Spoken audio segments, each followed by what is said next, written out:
Please welcome to the TEDx San Francisco stage, Elissa Epel. I'm going to start with a few questions for you, and I'd like your honest answers. So how many of you, thinking about your lifestyle in the last week, how many of you didn't exercise as much as you had planned? Raise your hand. How many of you didn't sleep as much as you intended? Whew, don't fall asleep during my talk. How many of you ate more than you wanted to? Okay, most of you for most things, and me too. So I'm telling you a story today about how we have vastly overestimated our ability to control conscious behavior. I'm going to be talking about eating and obesity, but you could substitute that for other behaviors because we all suffer from lack of control over certain areas in our life. So we have this very strong ideology in our culture of personal control.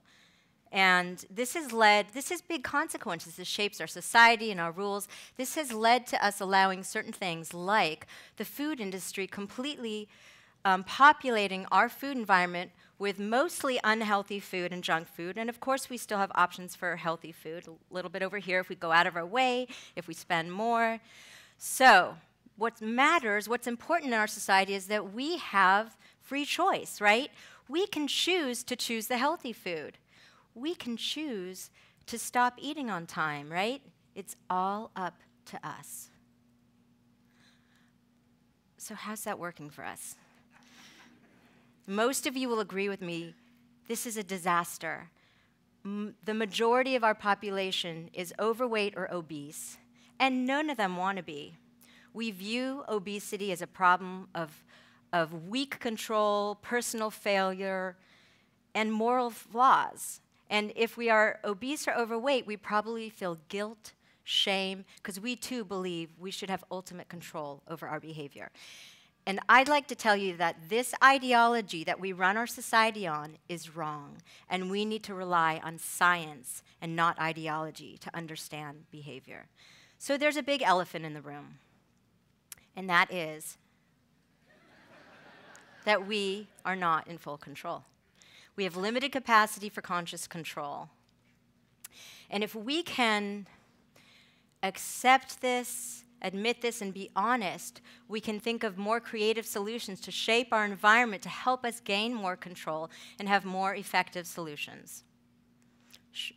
So what do we know about control? We know there's good science on this by Roy Baumeister and other psychologists.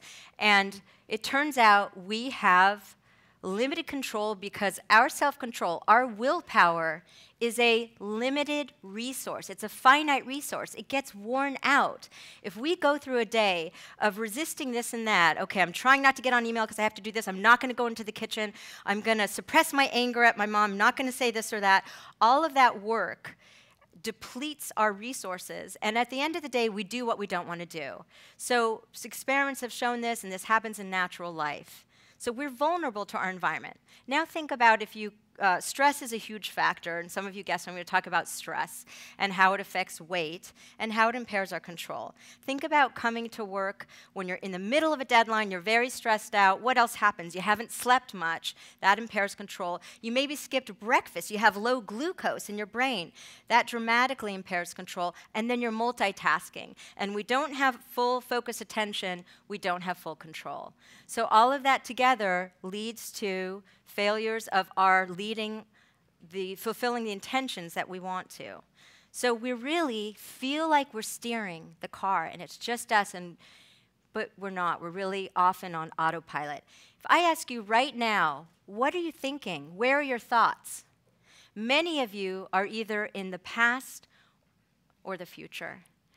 Or maybe if I asked you 5 minutes ago before I demanded your attention, most of you would not be present. So we often spend our time in not fully conscious in our kind of top-down controlling brain and really more responding to the environment. So we're on autopilot much of the time. Now, let me demonstrate the effects of stress and control and how that's affecting the obesity epidemic by peering into the young life of Caroline. She's 5 years old. She's healthy. She feels invulnerable. She has ambitious plans for her life. She's self-confident, but all of that changes. So her parents fight. She sees arguments. Sometimes she's in the middle of them. She blames herself. They get divorced. She gets depressed and lonely. Their finances change. She lives with her mother, who becomes underemployed.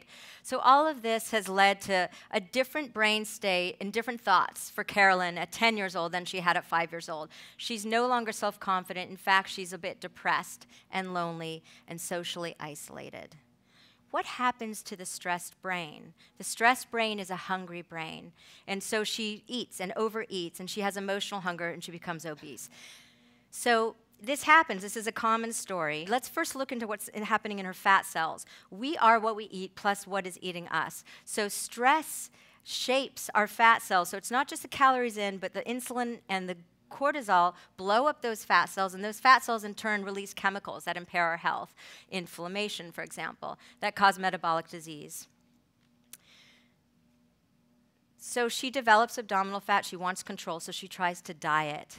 And she tries everything. She tries liquid diets, frozen diets, low-carb diets, and they all, in the long run, fail, even the cookie diet. So she feels like a complete failure. She's more depressed. She can't control her body, and so she tries not to think about food. The thoughts come back even more. That's how our brain works. The dieting myth. The dieting industry has made more money on this illusion, selling the illusion of self-control, $60 billion globally. So let's jump to when she's a young adult, she gets pregnant. Her new goal in life, her biggest intention is to take care of her pregnancy and have a healthy baby. But little does she know that she is transmitting risk to her baby through her pregnancy. Her uncontrollable obesity is shaping the baby's brain. It's causing epigenetic changes, changes into which genes are expressed. And baby Bella is coming out with a stacked death towards risk for disease. Baby Bella is not coming out with a clean slate. This is very disturbing. We now know this phenomenon is shaping public health, and it's called intergenerational transmission or fetal programming. We are working very hard in our research to see if we can stop this transmission of disease risk through stress reduction and through weight control during pregnancy. And I should mention stress and depression are also transmitted to the fetus.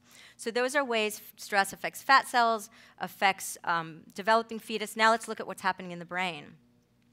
So this blue area is the control center of our brain. Why can't we just say no to food? It doesn't work with drugs, and it doesn't work with food. And that's because that stop button, our ability to inhibit unwanted behavior, is right there in that prefrontal cortex area.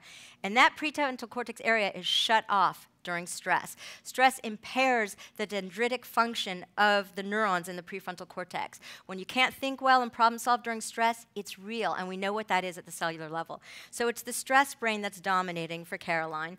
And what we need to know about this emotional stress brain is that stress and reward, that pleasure center, are best friends. They're interconnected. And when we're highly stressed, we're stimulating our reward system, and we want immediate relief.